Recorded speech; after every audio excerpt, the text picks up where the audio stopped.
We have all walks of life come on the show and talk about health trends. Like if somebody comes on and says, blanket statement, like meat is bad. Let's dive into that. Is all meat bad? Is there specific kinds? Like could it be good? And so like I have trouble with trends. Yeah. And for me, I try to look and say, okay, what has worked for human beings over hundreds and hundreds of years? All right, everybody, Dr. Axe here. Today we have two guests. I'm really excited to talk to Lauryn and Michael Bosstick, and I'm in LA right now in their studio recording, and we're going to talk about, as always, some health and wellness stuff, but also probably go a little bit off topic. So, hey, welcome to the show, guys. Thank you for having us. Thanks for coming in. Well, I know the people in my office, the Ancient Nutrition offices, are huge fans of you guys, and so when I was coming out to LA, they were just saying, "Hey, you guys should pop in and hang out." So excited to be here. Would love to just kind of start off. One, you just shared with me you're pregnant.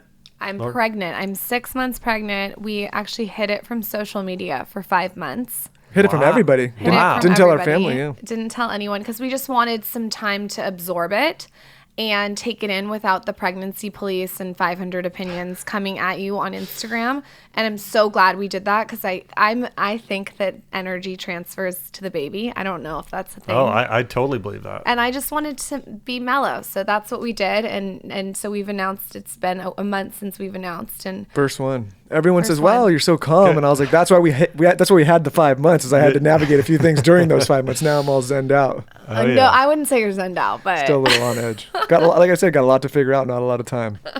Wow. So you guys got the future planned out, birthing plan. Like what are your birthing plans? You guys doing hospital? You guys doing home? Something in the middle? So I don't know a lot about giving birth or having a baby. It's not been something that was, something I'd looked into before in research. So I'll have to pick your brain on this podcast. But sure. We have a doctor. We're going to do it at the hospital. And I don't know how I'll give birth. I have no idea. At least that's the plan. Sure. I'm just kind of figuring it out as I go. We're still on the fence about a doula. Would love to hear your opinion on that. I've heard so many mixed things about it.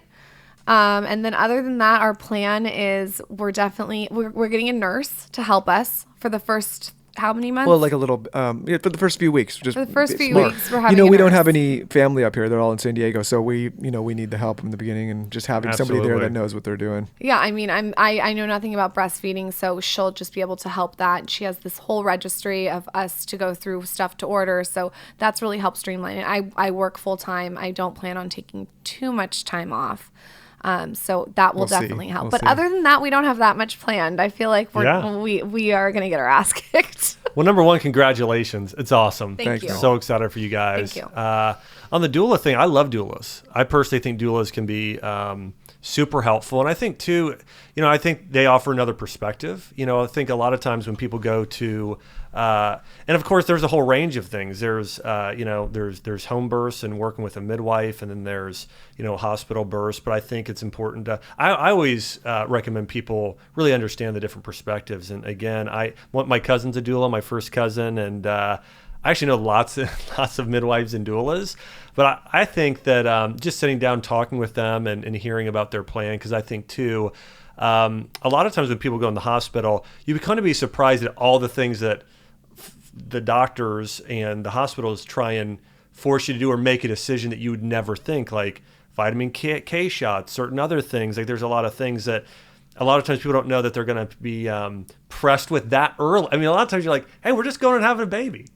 And a lot of times there's all these things that come up. So wait, hold on. I have to pick your brain. Vitamin K shot. What is that, in the baby or in you? I don't know any of this. Yeah. So vitamin K helps with clotting. The thing is though, like after the 8th day, this is why circumcision is done, even historically, on the 8th day. And whether you decide to do or not, I don't, have a real strong opinion with that. It's more, but the body clots naturally. But one of the things our medical system tends to do is try and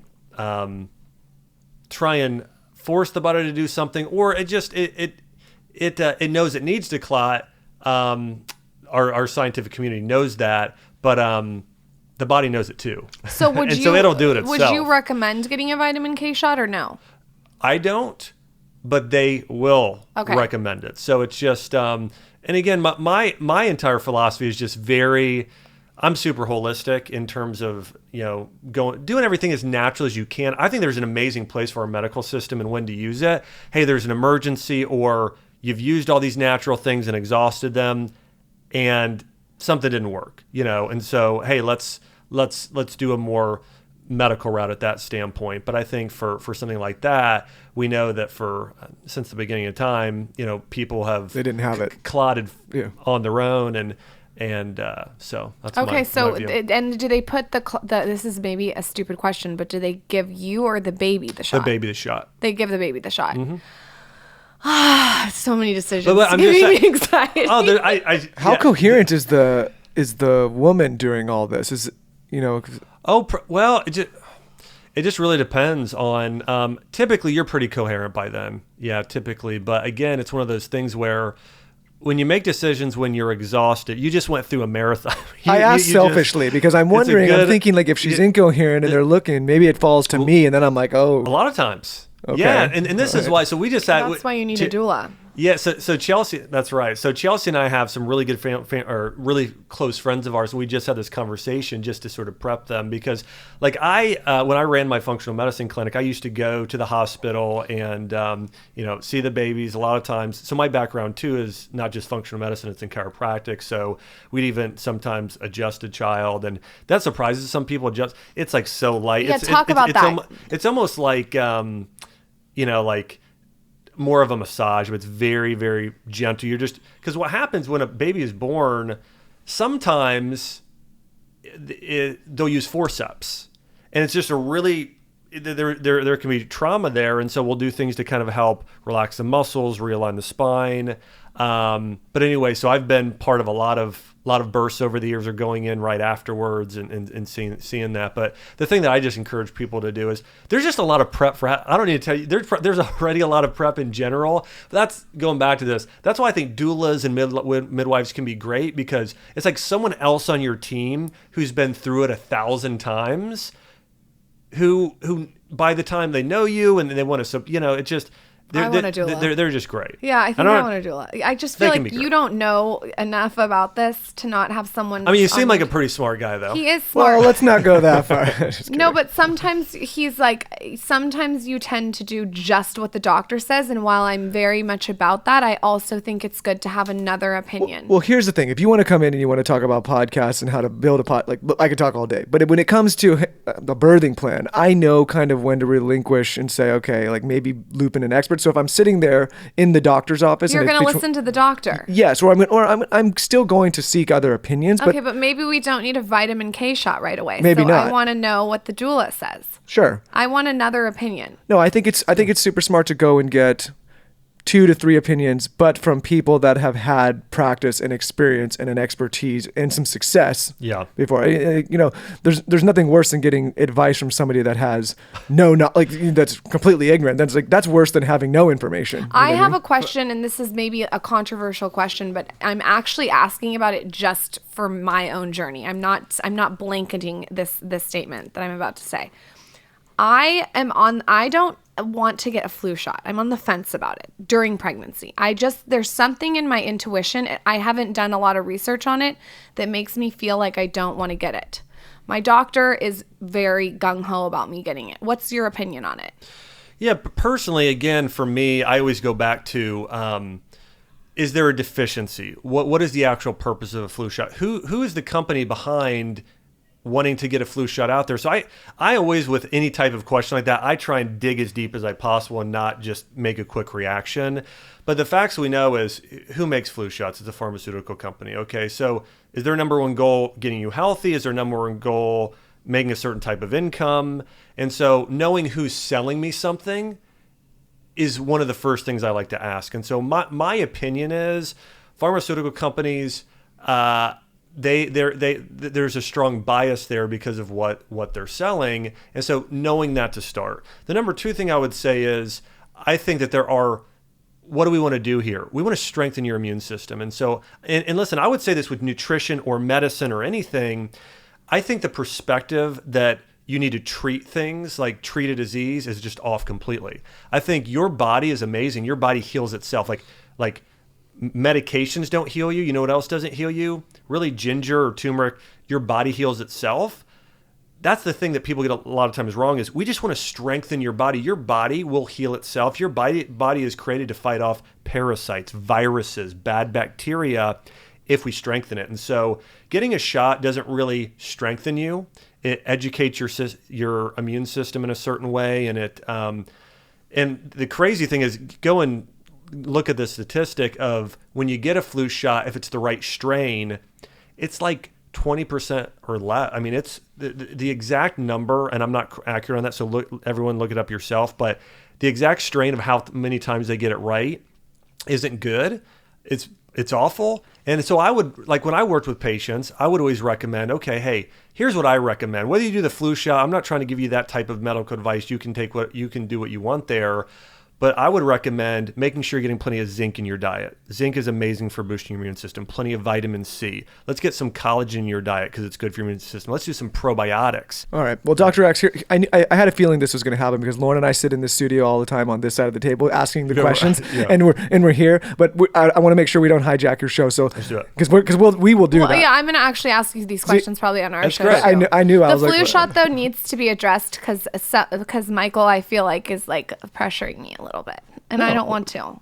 I just don't feel like I want to put anything in my body right now that I don't have to put in my body. Well, I would say that one of the things I appreciate, and this is an ancient proverb really talks about, women have a lot of wisdom. And so I just think that there's a lot to be said about a mother's intuition. And so I think that, there's something to be said about there's outside sources. And again, I think too, listening to, like, I look at this too, like whether it's the medical community or natural community, and you said this, is that looking at how healthy are these people? Like that's who I listen to. I look at people and I read things and saying, okay, you're recommending whether it's medicine or nutrition, how healthy are you and your family? And I think that's an important thing to look at too. So okay, it sounds like you have to be your own guru and do your own research and be preventative. I think today there's so much conflicting information, so much stuff out there that I think there's a combination of seeking wise counsel of people you want to be like and have the results they've had, and then listening to your own intuition. So that was just a tangent for everyone. I love it. You got this book that looks sweet, The Skinny Confidential. Yes, The Skinny Confidential. A babe's sexy, sassy fitness and lifestyle guide. Yep. So tell me about your guys' sort of, you guys look like you're in shape. Well, so you work out, eat healthy. I'm a couple pounds heavier than normal. But the Skinny Confidential started 10 years ago. I was attending San Diego State and I just saw a gap where there was no sort of online community for women to connect and share tips and tricks. So I started it, like I said, 10 years ago. I was at San Diego State. I was bartending full time, teaching Pure Barre and Pilates, and I was dating my husband. He can tell you about his story, but the brand launched. I was blogging probably 7 days a week for like 5 years. After the 5th year, we started to see that it was time to sort of pivot and evolve, started talking about other ways to brand. The book came out, and then one day we were drinking margaritas in Cabo about 3 years ago together. We had not done anything together, and we decided to launch a podcast. And so the podcast is out every single week. It's out, I guess, 6 days out of the month. And it's been something that we can do together and work together on, and then also have our separate businesses. So I run the Skinny Confidential full time, and Michael has his business, which he can tell you about. Yeah, so I've always been more of the traditional entrepreneurial path. I've been behind the scenes guy, operated businesses for a long time, started in real estate, built into some direct-to-consumer brands, started a business, this is a tangent, started a business called JetBed, which I still have, makes beds for corporate and private aircraft. We're the largest supplier for Gulfstream, Bombardier, Cessna. Wow. And then doing this podcast with Lauryn, recognized what was going on in the space, decided to do it a little bit differently and started Dear Media. So now I operate that as the CEO. That's the office we're in now. I have about 30 shows under management. When it comes to answer your question, this is a roundabout way about like health and fitness, for me, it's been an extremely part of my life. I started working out when I was 11, 12 years old, just doing push-ups, sit-ups in the room, idolizing people that were in good, I used to grow up on action movies. You see these guys super strong. And so I was like, okay, I want to be like that too. And my whole life, I've always just, fitness has just been a part of it. Like, I feel like I can't get my week started. I get in these slumps if I'm not working out, if I'm not active in the gym. And where I've struggled the most, which we could probably talk about and get some insight on, is I've never been the best with diet. But I've always been one of those people that's like, as soon as I'm full, I stop eating. I've never overeaten. I'm not super attached to food. I just want to get enough to sustain my body and grow. And so if my body says, hey, I'm hungry, I need to eat, I do. But it's never indulgent. Yeah. Well, you look fit. You guys both look fit. Thank you. So it's awesome. Thank you. So what do you like to do for your workouts, Michael? For me, so I was in a lot of team sports when I was younger. I started playing hockey, ice hockey, roller hockey. Was in Pop Warner for a long time. But when I got to high school, I was small, like maybe 120 pounds at the time. And so I got put on the field with all these seniors and big guys that were just crushing me. So I figured, okay, this is not the sport for me. And I started boxing. So I did Golden Glove boxing for a long time. And what that did is it was always about a lot of cardio, a lot of fitness, a lot of stamina. But then when I got to college, I had a roommate who's a big guy, and I started lifting weights. And I was like, oh, wow, I like this. I started gaining weight for the first time in my life. Overdid it. Lauren saw me and said, whoa, that's too much. But really, like, for me, it's always... I was like, whoa. I saw him in college, and he was wearing these overalls without a shirt on as a costume. It was not a good look. I was like, whoa, what happened to you? I believe that for the majority of people, it's a combination of strength training mixed with a little bit of like circuit cardio in there, and then some stretching to lengthen. That's like what's always worked for me. But again, I'm not an expert in the field. No, I think that makes a lot of sense. I think one of the things I talk about is you want to have strength, you want to have mobility and flexibility, but you also want sort of we want the balance too. So I think all those things are important. So I love that. I have been obsessed with Pilates since college. I taught reformer Pilates, and then I taught Pure Barre. And because of that, I've become obsessed with fitness. I have 7 days a week in my calendar to work out. I probably hit 5 or 6, but the point is it's like a commitment that I keep to myself that keeps me accountable, and having that in my calendar, it makes it happen. Throughout the pregnancy, I've worked out almost every day. And I found that I'm not working out to obviously lose weight. I'm working out to feel good. When I just lay in bed, it doesn't make me feel good. So even if it's just walking to get coffee or moving, I'm always finding creative ways to get my body going. So if I do a conference call, I'm walking. If I am listening to a podcast, I'll take a walk. I just always try to find ways to fit it in. We actually got a treadmill in in our office, and I'll just work on my email for an hour and walk at 3.0. So I think it's all about finding nowadays, like, the asset and the currency is time. How do you find time to squeeze in movement? So I think if you take out the like being skinny or being fit factor, it can also be something that's fun and seamless that goes into your day. Yeah, it's such a good point, because you have Michael. I mean, I'm so impressed already just hearing the amount of companies that you're running, the success you've had. I mean, really helping produce and create, or overseeing that at the top, that many different shows. I mean, that's incredible. And Lauren, I know, I mean, again, book out. I know, again, you guys do so much, and you're pregnant, and you guys still find ways to stay fit, stay healthy. We were joking around with Alex. Well, what's funny is you couldn't do this stuff if you don't. I don't think any of us could function if we didn't do the fitness stuff. I think we just mentally would not be there. So I'm the same way. If I don't work out, I can go a day without. But if I start going 2, especially 3, I'm like, I'm not. Something isn't right here. You were joking around with Alex. I was saying, you guys have this Mountain Valley water, which I love. Mm-hmm. So we were just at, have you guys been to Air One? Yes. Oh, yeah. It's like $5 million. It's ruining my bottom line. Oh, my God. So expensive. It is one of, I mean, I want to say number one. It's one of, for sure, my favorite health food stores. So anytime I'm in Santa Monica or anytime I'm in the area, I always go to Air One. But I drink this water. This is great water. So it's like this. It's probably my favorite. It's so good. Spring water. Yeah, I feel like even if you add a straw to it, it's even better, because then you can drink it faster. Yeah, that's my trick. The silicone straw. We used to have Jordan and I my business partner. We own a couple farms. We own one in Missouri, and we own one in Tennessee. We also owned one in Georgia at one point where we got spring water. I learned so much about water because we actually owned a company that produced spring water. And Mountain Valley is one of the lowest, has what's called low TDS. And so it's just water. Like a lot of waters have minerals that come from rock or a little bit of other things in them. But like this water is one of the just purest of all the waters. You So this did is good. you have the stamp of approval. You I'm did putting good. The Dr. Axe stamp of approval, Mountain Valley. Totally. Yeah, Mountain Valley. I'm trying to think one of the other ones. It's a popular water is anyways. Is it in a glass bottle? When I'm pregnant, I'm gonna yes, be drinking the my Swedish Mountain one. Valley water without my flu shot. Okay, fine. That's my vibe. Wow. It's awesome. Yep. So what else so you guys we're in LA here.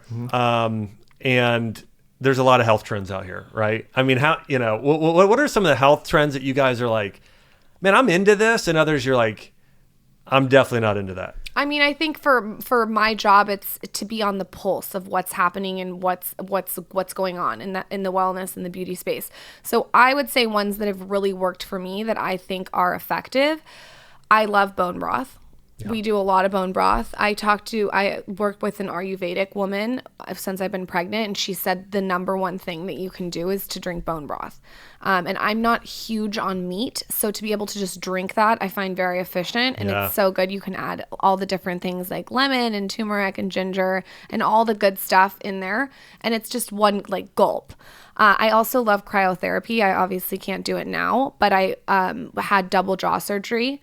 And I found that one of the things that really helped with inflammation was cryo. So that's something else I would recommend. I mean, I would love like an ice bath in my house, like Laird Hamilton, but we can't all get what we want. And then I also love the sauna. Can't do that now either. Huge fan of the sauna and steam room.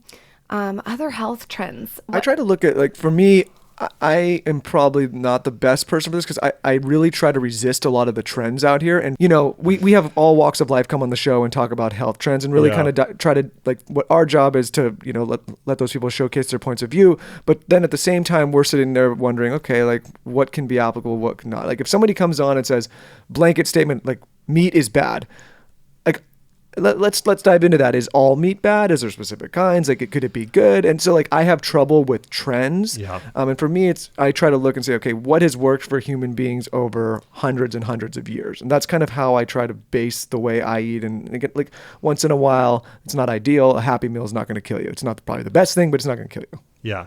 I think there's a lot of wisdom there. I think, again, you know, a lot of what I teach is Chinese and Ayurvedic medicine, which is like 4,000 years old, you know, throughout history. And I get asked about these a lot. There's a lot of bad trends out there. There's lots of bad ones. There's some good ones. You know, I had somebody ask me recently, I don't know if you know Medical Medium, they asked me about celery juice because I'm sure that was everywhere.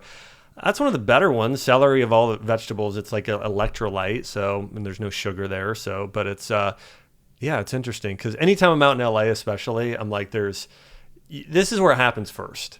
And so it's always so it's overwhelming. It's overwhelming. But let's be honest, and listen, I can say this because I live out here. There's a lot of wackos out here too. You know, there's a lot of things like, I don't know about that, buddy. Yeah.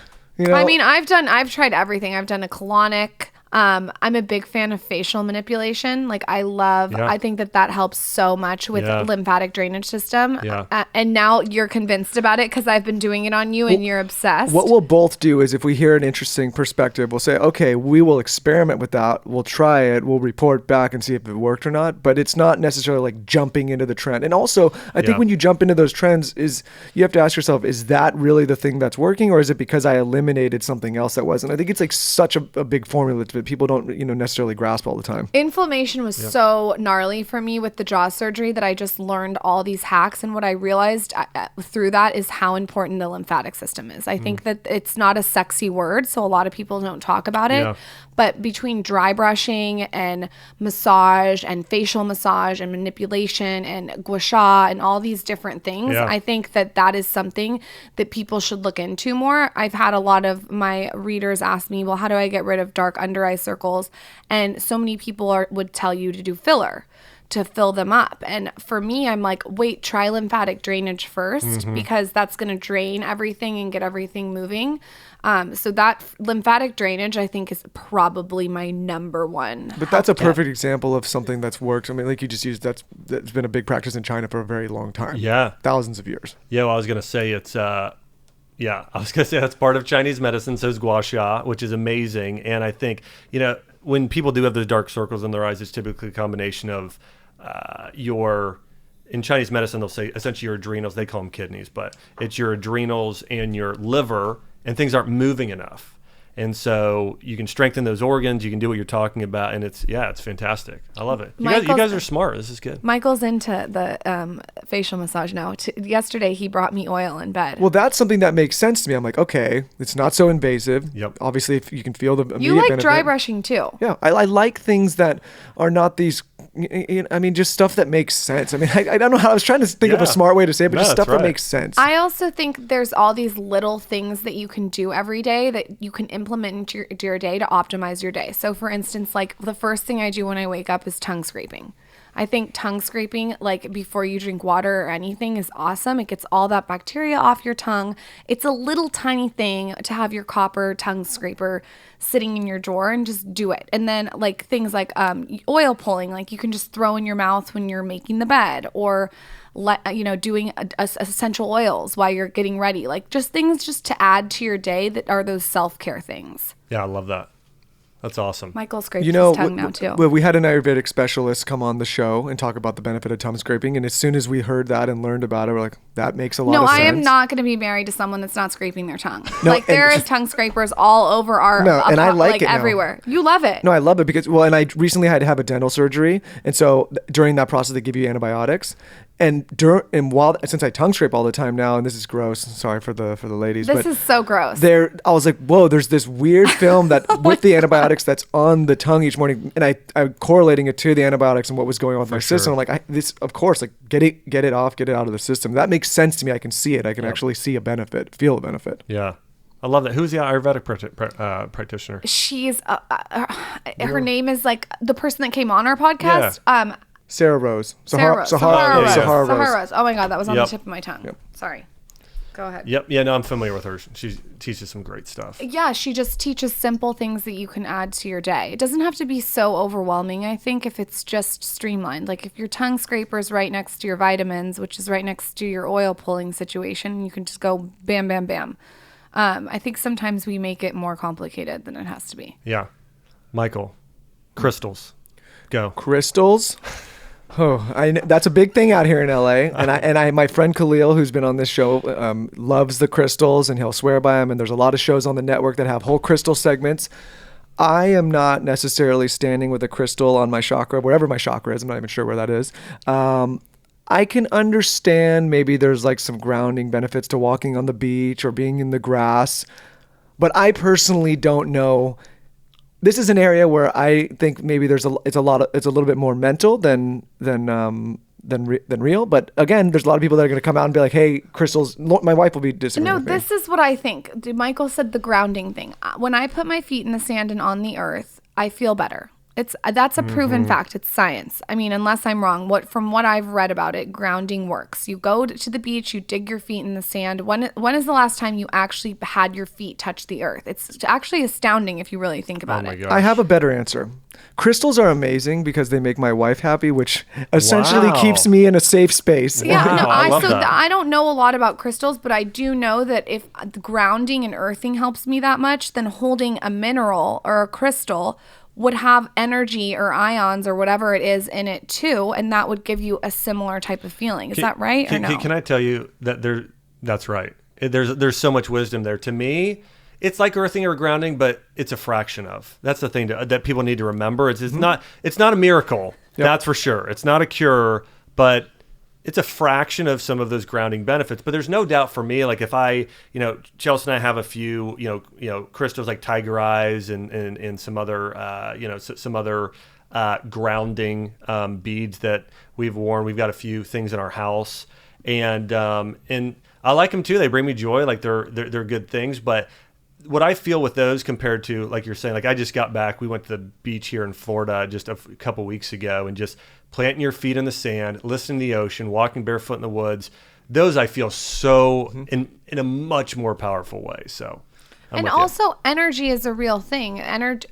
I think that, like I said, babies pick up on energy. I think when people walk into a room, there's energy. There's good energy. There's bad energy. So if a tiny crystal, is in my makeup bag, giving me a little bit of good energy. But that's my point. You should let me listen, live. if there's things that are not invasive or not bothering other people, like if crystals make people happy, then I'm the first person to say, yeah, put them in the house, wear them, put them in, like that's important. I'm just saying for me personally, like I have not had that connection with a crystal. I'm going to get you a crystal necklace. But I mean, listen, she has this salt rock lamp in our bedroom that works. that she likes. Yeah. It does work. And so I'm like, good. She's happy. It's a tranquil place. I'm happy. Great. Now I notice it's so funny because I like to make my space where I sleep really optimized. So I like the lights like dimmed. I want a certain candle. I have my oil diffusers going with like a wind down, oil, and I want my salt rock lamp on. And I have this white noise machine that plays ocean noises, like a whole thing. And all I have to do is click, click, click, click, click. Like I said, it's just streamlined. But now I notice that my husband, when he gets the room ready for bed, does all the stuff now because he's seen me do it over and over and over. Like, yeah. So and it's to keep obviously one because she likes it, and two, he's got a great. That's I'm trained up. That's a servant's heart and a loving husband. Servant's heart. Yes, bravo. That's how they would describe it. Yep. That's good. That's a good thing. The salt rock lamp does work though. It's supposed to give off ions, right? Listen, this health conversation is irrelevant. If she's angry and then I got to sleep with one eye open, like That's this, right. it doesn't matter how healthy I am. If I got to worry about my personal, health. That's right. You got to be careful. But is there science that the salt rock lamp works? Because I feel like it does. Well, in terms of, I'd have to think through, because I don't know that I've seen studies, but in Chinese medicine, salt affects your lungs and respiratory system in a positive way. So think about it, if you go to the beach or ocean, there's something about, you can tell like a difference in you breathing in and out in your lungs, or if you ever suck up salt in your, like people will do saline solution, to help with sinusitis. And so it's a similar thing. You're breathing in salt, you're getting benefits of the salt. It's more minor than bringing salt water from the ocean up your nose, but it's good for your respiratory system for sure. All my theories are being confirmed today in front of you. But here's the thing. I do want to say this with one of the things that I think one of the points Michael was making too is there's minors and there's majors too. Like I see some people and they're going to classes where they're going to lay in a room with crystals or those sort of things. And listen, if their health goal is if those crystals bring them so much joy and it changes their mental physiology to where they're in a state of, man, I just love crystals. Just like if somebody's in the mountains or somebody's in the ocean, that's their spot and it just brings them joy. But if someone's trying to, because I've seen this, talking about how crystals help them lose weight or do certain things like that, does it help you lose weight? Well, if it reduces stress, maybe you'll lose a 100th of a pound a year, but you're probably better off going to your bar 3 or your yoga or your gym and lifting weight. I know you're about 100 times to 1,000 times better off using your time that way. So the thing that I'm always conscious of too is some people lie to themselves about how effective a certain type of practice or strategy, and they're like, I'm going to wear crystals, but I'm going to go and eat, Burger King. Well, and I think that's where I 100% agree with you. And I think what happens is people find something like a crystal, and what I believe that the human tendency is to get away from the struggle, right? Like we seek comfort. That's what we do as human beings. You want to sleep in a warm bed. You want to go to the gym when it's comfortable outside. You don't want to go running unless you have the right gear. And so I think human beings, our tendency is to try to find this comfort. And I think where you find real growth is when you look for struggle. And so with crystals, my issue is if you, one of these people that says all of my issues are going to be healed if I hold onto this crystal, and that's stopping you from actually going and doing the hard work, and like getting in the gym, talking to somebody and like digging deep into what's actually going on personally. Like that's the stuff where I'm like, that's going to be a problem for you. Yeah, this might seem a little out there, but when I was reading recently, I love history. I like reading biographies. And so I was reading this and, every major civilization that's ever fallen, really the biggest thing that happened to them is they got comfortable and then they got taken over later. They got all posh and comfortable. And then a warrior tribe from somewhere else that just took them over. I mean, literally every empire that's ever fallen. But I think we could take that in our personal life somehow. That sounds like business too. Any business that's gotten comfortable, like Blockbuster, there Netflix, taxi cab, Uber. Well, there's no reason Walmart shouldn't be Amazon. Yeah, that's so interesting that you found that was across the board. Yeah. I mean, I'm reading. Do you ever read Ron Chernow? Mm-mm. You like him if you like historical biographies. He wrote like about Alexander Hamilton, Teddy Roosevelt, Washington. I think he's done a few different ones. But I was reading about the American Revolution, and essentially like, the British got very, very comfortable with what was going on over here. And obviously that's why we're a country now. Yeah, I love that. Among other reasons. Yeah, I love Eric Metaxas. I'm trying to think who wrote Team of Rivals. Did you ever? I've never heard of that one. Oh, Check man. it out. It's Abraham Lincoln and one of his biographies. It's fantastic. You guys need to compare books because We you guys do. like We'll the send- same we'll send kind a of list. books. That'll be Yeah, good. you guys need to compare books. He's a big reader too. And he loves history. He's reading this huge ass book right now by It's Ron Chernow. George. Oh, okay. Yeah. By George Washington. I don't know by George Washington. You've probably seen I some have of his stuff. pregnancy He's brain. always up there listed. I think I'm familiar with him. Yeah. His big one was Hamilton. I've seen it. Yeah. So we talk a lot about health in the show, but one of the things I want to talk about too, just because I know you guys are so successful. I mean, you guys have had success. Again, you both look fantastic. You're super healthy, but also you guys have built an amazing business. You influence so many people. Talk to me about building success in your life. Like, what are some of those principles? Do you guys ever do visualization or goal setting, or do you guys surround yourself with certain types of people?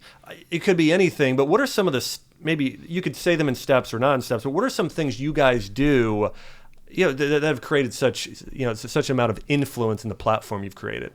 I think I'm nowhere near where I want to be business wise. I mean, I have a lot more goals to conquer, but I really try to look at the micro, and the micro is like, it's setting those goals, but it's also setting the systems to get to the goals. So good.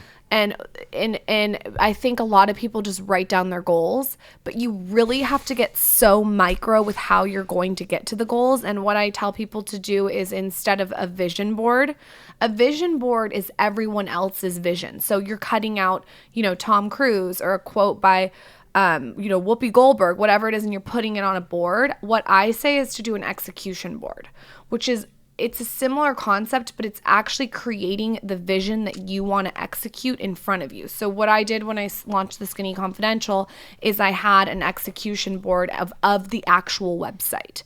And then on there I had the systems of how I was going to execute it. So find a web developer, talk to him once a week, make sure that the logo is how I want it. What feeling do I want to evoke to the audience when they leave the site? What is the goal? What is the mission? What is the why? Having that all in front of you and actually building out a strategic future by design, I think, is much more powerful than visualizing it. And I know there's a lot of people that'll tell you manifest, but like, how are you actually executing? I think that word is like so important when it comes to business. And then also mixing it with figuring it out and being resourceful. I think that when people ask me questions that you can go and Google for business, I'm like, the sky is the limit right now. You can create something out of nothing, and you have Google, and I have 20 mentors. They're all on my podcast app, right? I'm listening to all my mentors all day long. Ed Milet, Gary Vee, Rachel Hollis, whoever I want to have access to is right there. And then you have Audible, and you have all these books at your fingertips. So for me, it's like, how bad do you want it? And if you want it so bad, are you making it a priority to figure it out? I mean, you said some things there that I think are just, so profound, because the vision, I'm a huge fan of vision boards. But what's funny is my real best friend is my whiteboard. And it's what you did. I mean, again, anytime we're goal setting, it's my wife, Chelsea, she's probably still pretty irritated at this point, because I bought this giant, 7-foot wide whiteboard, and I told her that we'd keep it upstairs, and then we've just kind of kept it in an area in our living room, because I use it almost every day. That sounds familiar. But anyways, I mean, we'll joke around, but it's like, she's like, he's whiteboarding. I mean, it's strategizing, because it's such a key element of the business. And so you said a few things. One, you've been so successful because you take it steps further. It's not just the visualizing and goal setting, it's strategizing. It's being hungry. I can tell that about you guys right now. You guys are passionate people that are willing to put in, hustle and put in hard work and do whatever it takes. And so I love that. Well, here's the other thing with goals. And you have to have goals. You have to have big goals. And when I say big goals, like Lauryn said something else that I disagree with, where she says like, sky's the limit. And what happens as human beings is we say stuff like that and we believe sky's the limit. But we know as humans that there's this massive galaxy, this massive universe. So the sky is not the limit. What I think people need to do, like when they start to think about goals, is they need to shoot for the top. If you want to move to LA and you want to be an actor, you don't want to be an actor. You want to be a leading person. You want to be the top person, because what happens is when you set a goal as a high achiever, and then you get to the goal because you've set it too low, then you're sitting there and you're like, wait a minute, I'm not fulfilled, I'm not happy, what do I do next? And so you're constantly trying to, so you have to set you have to set stepping stones, right? Like I would say the goals are the system that gets you to this huge thing that you're trying to accomplish. And so for me, there's not an end goal in sight. There's just a continuous path of like wanting to achieve. And along the way, I'm setting systems to hit these micro goals. So it's like, okay, if I'm starting this business, we'll take to your media. I want to start this business and I want to help 5 shows grow. But every time I've hit one of these goals, it's never been surprising, because really in my mind, what I'm building here is much bigger. And that's something that I tend not to share with people, but it's just, I think that we as human beings underestimate what we can do. Mm-hmm. And we set these limits where we say like, we say things like sky's the limit, or I'm going to be an actor, or I'm going to make $10 million, or I'm going to build a podcast that reaches this. And I think when you do that, you're setting a low bar for yourself. And so you need to think beyond that. Yeah, one of the things, and by the way, I love these answers. I mean, they're fantastic, and it really shows why you guys are so successful in what you've done. One of the things that I see, and again, I think about how to ask this, but basically, I see this a lot in LA, specifically, that a lot of people achieve success, and then they're really unhappy. Mm-hmm. I mean, this happens so often. I mean, what do you guys have in place, or what are your thoughts on making sure that you're not at this point where you've achieved all this success, but what was it for? I mean, have you really been fruitful in changing lives? If those That's sort of exactly things, we'd love to hear. I'm talking about. We had an author on our show named Mark Manson. He wrote that book, The Subtle Art of Not Giving a Fuck. It's a big orange cover. Yeah. And he said his goal and his dream was one day to write a best-selling book and go around public speaking and basically become, have an X amount of income to. That's like what he defined as success. And he figured it would take him 30, 40 years to get there, his whole life to kind of just build into this. And what happened is that book took off and was phenomenally successful, became a massive bestseller, millions and millions of copies, started speaking, made the money, sitting on his couch, realizing that he was a bestseller, money. Every day he looked at his bank account was bigger. And it was almost like he was let down and he started to get depressed, because like all of a sudden, all of his hopes and dreams were accomplished in a matter of a year. Yeah. And he was left like, what do I do now? And that's what I'm talking about with goals, is we set these goals, but what happens when we achieve them, if we haven't figured out a system and figured out how to be self-fulfilled and how to just be self-driven without those goals, we get lost. And it's the same thing that you see with people that, have a monetary goal and like, one day I'm going to be a millionaire, and they get there and like, okay, I actually need 10, I need 100, I need a billion. Like, these people are in this continuous cycle of unhappiness because they're hitting their goals, but they're not figuring out what's actually driving them and what's actually making them happy. Yeah, it's big. I love that. I think that what he's talking about too is we always talk about this, it's astronaut syndrome. We talk about this a lot. It's like the astronauts that go to the moon and they come back and they're depressed. And it's because they've gone to the moon. So I mean, this is so Tony Robbins of me, but it really has put a lot of things in context for me. It's like, it's getting the success, but also contributing every single day to something. So for me, like, I want to make sure that I'm taking on mentees that I can, build up, or that we're having people on our podcast that maybe they don't necessarily have a huge following, but they have a lot of interesting things to say, and building them up.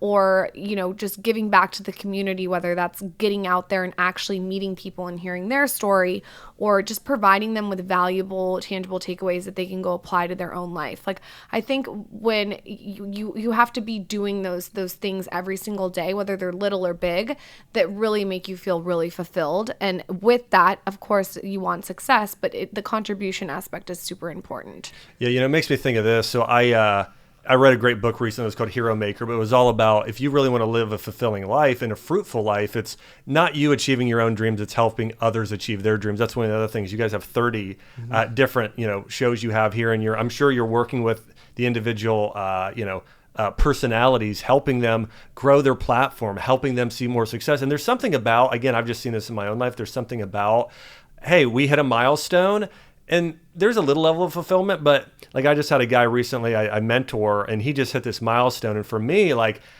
I had 10 times the joy, and excitement about helping him achieve his dream than when I even achieved my own. So I think it just, we live in a society today where I think even a lot of our, the personal growth personalities out there, it's all about grow you, grow you, grow you. Well, historically, if you look at some of the wisest people of all time, it's about you're growing you, but it's for a purpose, and the entire purpose is really blessing and serving others and helping them grow. But anyways, I can see that with even the I was one of those you've created. individuals that was motivated by the wrong things for a long time, right? Like chasing material wealth. And so like what happened is every time I would hit one of those goals, right, and get one of those things or financially, I found myself unfulfilled. And what happens is like I started becoming like a miserable person to be around, an unhappy person. I was like, wait a minute, I'm nailing every goal that I have in my mind that I believe is a goal. Why am I not happy? Why are those around me not happy? Why is this not fulfilling? And so like you had to, it's not that it's been this moment of enlightenment, but it was almost trial and error. Like I had to go through and realize like, wait a minute, I can do this for the next 40, 50 years. It's not making me happy now. Why will it make me happy then? And a lot of people live with that mentality. It was like the if then I'll be happy mentality. Like one day I will make X and then I'll be happy. And when you find yourself saying that to yourself, you have to understand, I believe, that you'll never be happy that way. Like it just doesn't work. I watched this transformation happen because we've been together for 10 years, and I watched him go through this. And from an outside perspective, the things that he did to get to the other side were journaling, a lot of stoicism, a lot of reading, a lot of self-reflection, a lot of time alone, a lot of thinking time. And I call it his cerebral time, where he like goes inside. Well, and the biggest thing, like you said, was also flipping it and stopping the practice of doing things for myself and doing things to help other people. And when I did that, the funny thing is like all the businesses actually like exploded even more and revenue increased, but that almost became less relevant, and it's helping, like seeing a show launch and taking it from zero to, a big show will have their own audience and their own thing. Like really, they don't even need to know I'm involved, but just seeing that is more exciting now than, any kind of financial success I had just personally. So when you guys writing your business book? Oh, maybe we might write a book together in the future. Oh yeah, you guys have to. Yeah, we'll probably write a book together, a him and her book. I've always, I'm a big voice for saying get out there and do it. I think for something like that, there's going to be an opportunity, but I want to finish building some of the things I'm building and then talk about what that process was, as opposed to just saying like, hey, I think like the credibility is important. Totally. And I think the most powerful books are always about, you guys have the experience, you've journeyed and you have the stories to tell in the book about, hey, here's a specific situation and here's how it applies to you. So I love that. I just don't want to be the 30-year-old life coach. Oh yeah, there's lots of those. I know. That market, especially the sales here. funnel. That market's doing just fine without me. Yeah, that's right. Well, that's good. Well, I love what you guys do. Again, the brand you guys have created is totally amazing. Thank you guys are again just impressive people. And where can we find out more about everything you guys are doing? Yeah, well, your episode will be up on our show, The Skinny Confidential, Him and Her. You can search Dr. Josh Axe on our app, right, honey? Because it'll be live. Yeah, anywhere. Yep. And then you can find me on Instagram at The Skinny Confidential. Yep, I'm simple. I'm just Michael Bosstick. And then check out, if you're a podcast listener, the Dear Media shows. Like I said, 30 of them under management and a lot of different genres. Dear is spelled DEAR. Yep, Dear, like kind of just like Dear Media. It was a play on words. But yeah, we have a lot of amazing shows, comedy shows, wellness shows, lifestyle, entrepreneurial shows, all sorts of different things. Awesome. Well, hey, thanks so much for coming on the show today. And hey, thanks for having me on your show here very soon. Yeah, we're about to dive into it. Thanks for having us. us. Let's do it. Thanks, guys. This podcast is for information purposes only. Statements and views expressed in this podcast are not medical advice and have not been evaluated by the Food and Drug Administration. Opinions of guests are their own, and this podcast does not endorse or accept responsibility for statements made by guests. In some cases, individuals on this podcast may have a direct or indirect financial interest in products or services referred to herein.